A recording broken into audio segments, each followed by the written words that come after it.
My name is Michael, and today I'm going to show you how to take an old tired porch like this and make it look fresh and brand new. Oh, and save the date, September 16th, 2021. Rapid Set and I are going to be doing a huge event at the Ann Arbor, Michigan Home Depot. So if you're in the area, please come see me. I would love to meet you. More details on that in a future video. So let's do something cool.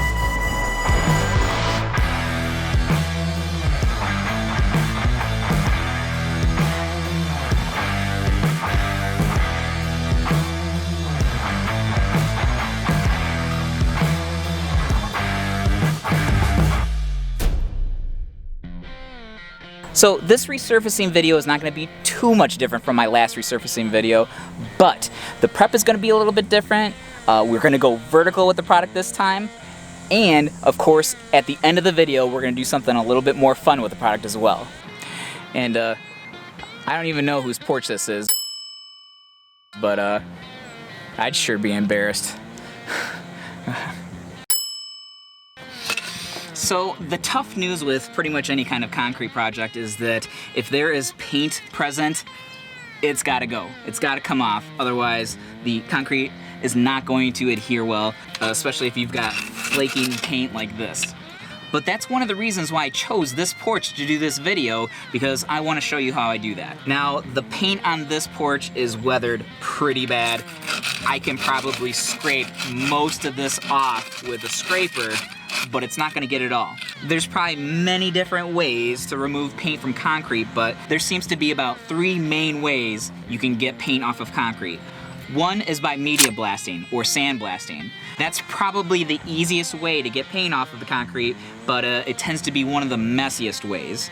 It gets very dusty unless you have some sort of dust collection system hooked up to it. The second method would be a chemical stripping, which can be a great method all on its own, but it can be a very stinky method as well as a messy method as well. The third option would be to grind the surface, which is what we're going to end up doing here. I think for this porch, we're gonna do a combination of scraping, some mostly grinding, and maybe just a little bit of chemical stripping for the pits. I'm gonna start by scraping any of the really loose stuff off with this hand paint scraper. Most of this stuff seems to be pretty loose, so I shouldn't have a hard time of it. Now, anything that's left behind, I'm gonna go ahead and hit it with a diamond blade grinder. That should get pretty much about 98% of the paint after that. And I highly recommend getting one of these dust shrouds. Gonna save yourself a lot of hassle and a lot of dust. I'm gonna leave a link in the description down below. I love this dust shroud. Now, whatever the scraper and the grinder couldn't get, I'm probably gonna finish it up with a little bit of chemical stripper at that point.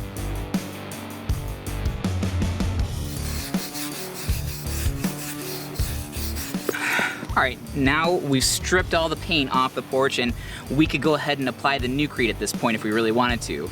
Now, the NewCrete is a great product, but it has its limitations. For instance, it can't go beyond a 1/2 inch thick. So any kind of voids or pits or big missing chunks that's over a 1/2 inch deep, we're gonna have to build it back up or repair it, and we're gonna do that with the Cementol. This can go from a feathered edge all the way up to 4 inches thick. And the beauty about this is that an hour after we've applied this, we can go ahead and go over it with the NewCrete right away. There's also like this corner, it has eroded away and the sharpness is gone, so I'd like to get that corner back, and I'm gonna also build that up with the Cementol as well. So let's get to that.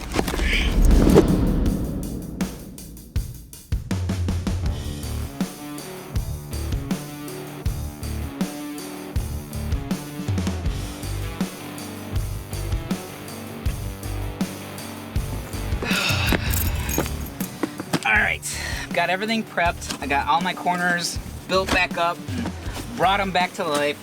Now we can mix up our NewCrete, our resurfacer, and what we're gonna do is I'm gonna wet down the area. We're gonna mix this up at 4 parts product, 1 part water, and then I'm going to apply it with a squeegee. And even though this product can go up to a 1/2 inch thick, that's not really what we're looking to do. We're gonna go on like maybe 1/8 of an inch.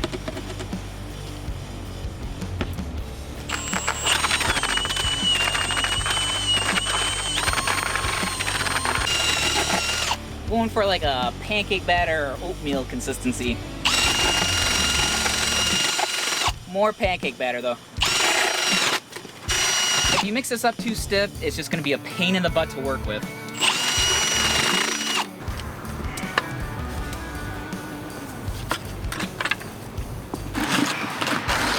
It really doesn't take much, but I probably should have mixed up more.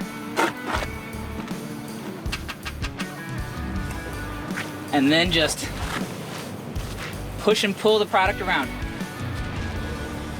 Oh yeah, I definitely should have mixed up probably double that. No big deal.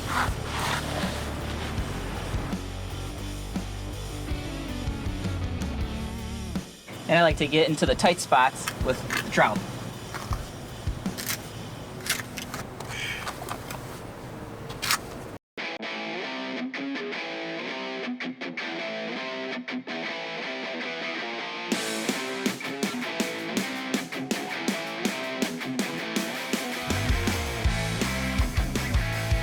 So, you know what's funny is that I usually have this nice big long broom to go ahead and finish this off, but forgot that I don't have one right now. So I'm going to try to do it with this little brush and try to reach. So I'm gonna leave a link in the description down below for what you're really supposed to use to finish this off. Future Michael here, this is the concrete broom that you want before you start the project. Just attach it to a pole and skim it over the top before the product starts to set up. You're gonna get a nice, even, non-slip texture with that. This one isn't bad, but it could have been a whole lot better.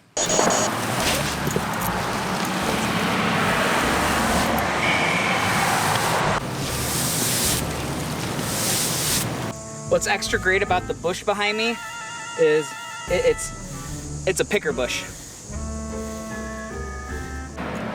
The brush wasn't working out too great, so I'm gonna try to make this work with a damp sponge. Did it sound like I said damn sponge or damp sponge? Either way.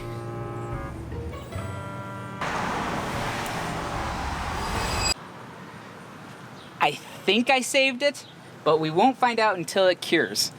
100% my fault. I am so sorry about the hack job, guys. All right, now we're gonna work on the vertical stuff.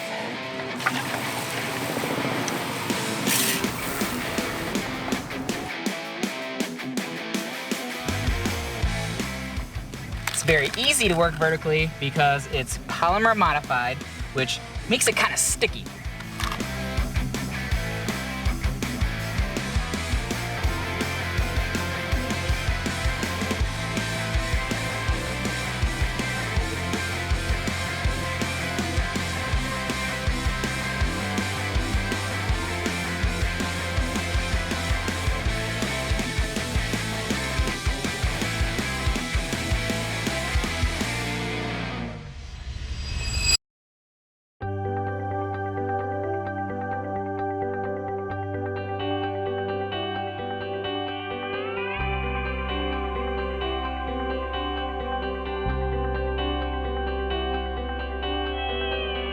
And that's pretty much all there is to it. I just saved myself the time and money to rip out the old porch and pour a whole new brand new porch. I don't know how long this is gonna last, but I promise I bought myself several years.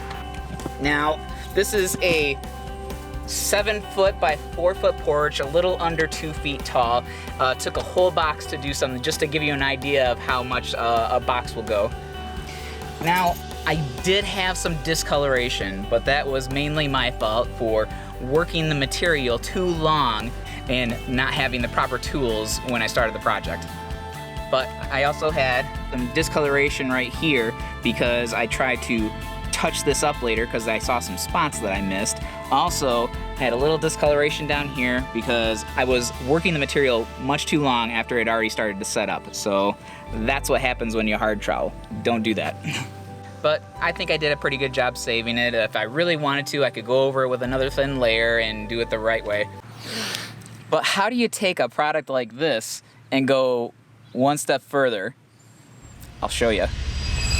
How about personalizing your next big project with some concrete art?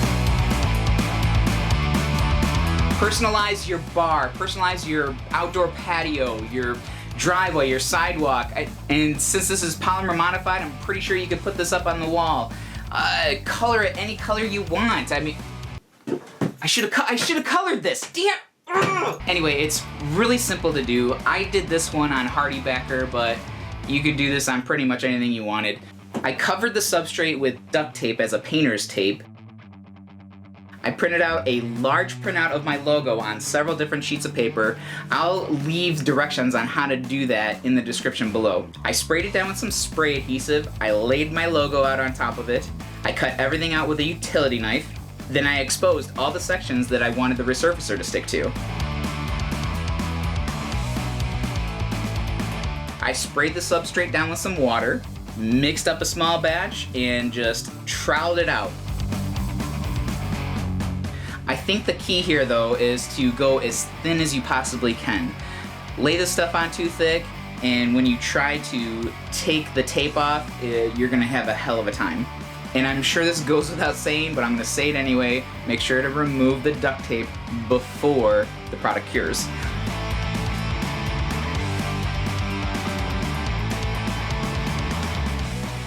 And there you have it. A really cool, fun, easy way to personalize your next project.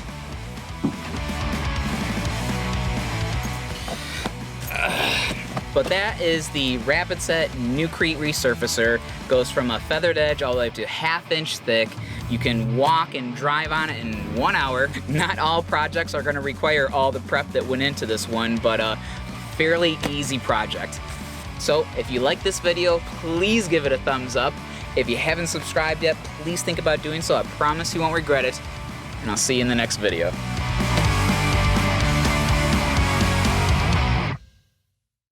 I'm filming off of a very busy street, and I have to constantly wait for vehicles to pass by in between dialogue.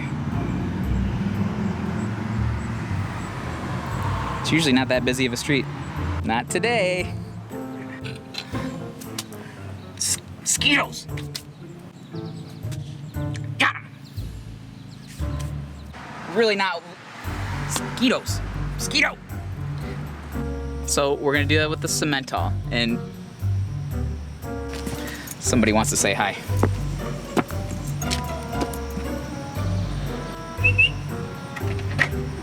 Maisie, what are you doing? All right, got the.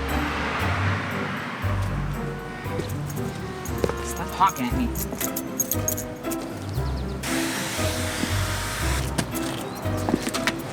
My coffee!